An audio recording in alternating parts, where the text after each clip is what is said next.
In this video, I discuss the sonic signature of Part B, or the second movement of Ascent, and some engineering techniques I use to track and mix the high-res recordings available at Random String Records.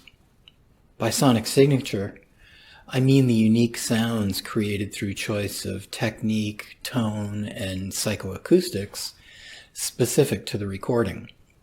Choice of instrument, amplifier, and pedal shape the sonic signature, as do microphone choice and placement during tracking. The physical properties of the recording studio and choice of plugins shape the sonic signature during mixdown and mastering. And finally, the choice of bit rate, bit depth, and dithering shape the sonic signature in high-res audio rendering. I had written the two themes in the second movement and wanted a different guitar tone in movement 2 from the tone in movement 1. The sound of surf guitar was imprinted on my unconscious during childhood, and I still listen to surf guitar, so I plugged my Jaguar into a 25-watt combo amp with NOS RCA 6973 power tubes to try to capture some of that genre. I tracked both themes with a microphone array comprised of a dynamic microphone, a ribbon microphone, and a pressure zone microphone. Notice in this first image an adjustable stereo bar hung from an amp hook holding the dynamic mic on the near side and the ribbon mic on the far side, about 6 inches from the grill. Both mics require a 20 dB boost to account for low sensitivity, and the ribbon mic requires a bass cut to account for the proximity effect. Also notice that I covered a pop screen filter with felt and positioned it behind the ribbon mic to reduce pickup from the rear of the figure 8 pattern.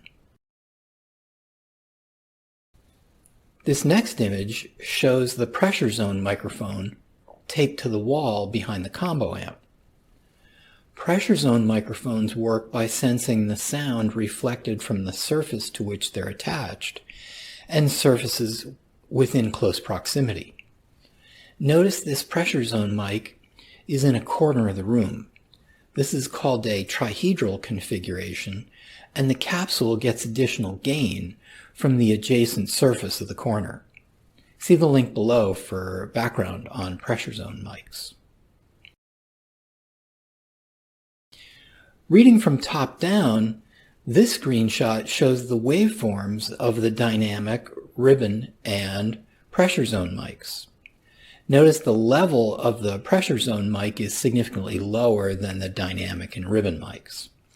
As expected from a Jaguar, the tone was brighter than I had hoped. In this next screenshot, I show that adding an additional 25 dB of gain to the pressure zone mic signal normalized the output of the pressure zone mic relative to the other mics. That change also sufficiently toned down the top end of the Jaguar such that it did not require further EQ. The sonic signature you hear in the second movement is also shaped by a 6G15 impulse response on all three of the microphones. The Fender 6G15 was a vacuum tube spring reverb with classic drip reverb effect. The 6G15 had tone, mix, and dwell controls. And notice in this final image that the selected impulse response sample was taken with the 6G15 set at tone 1. Tone 1 attenuates the high frequencies more than enough of which are already present in the signal from the Jaguar pickups. Dwell, meaning decay time, is set to 4, but that value doesn't show in the screenshot.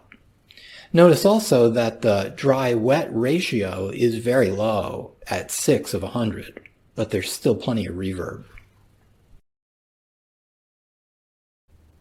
In this video, I gave you some insight into the sonic signature and some of the engineering techniques used to track and mix movement 2. Remember, the YouTube video of Ascent is what I call an aggregate mix, meaning all the files are there, but the engineering I explain in this video isn't there. So the sonic signature lacks the improvements I describe here. Be sure to download one of the high-res files, either WAV or FLAC, from Random String Records.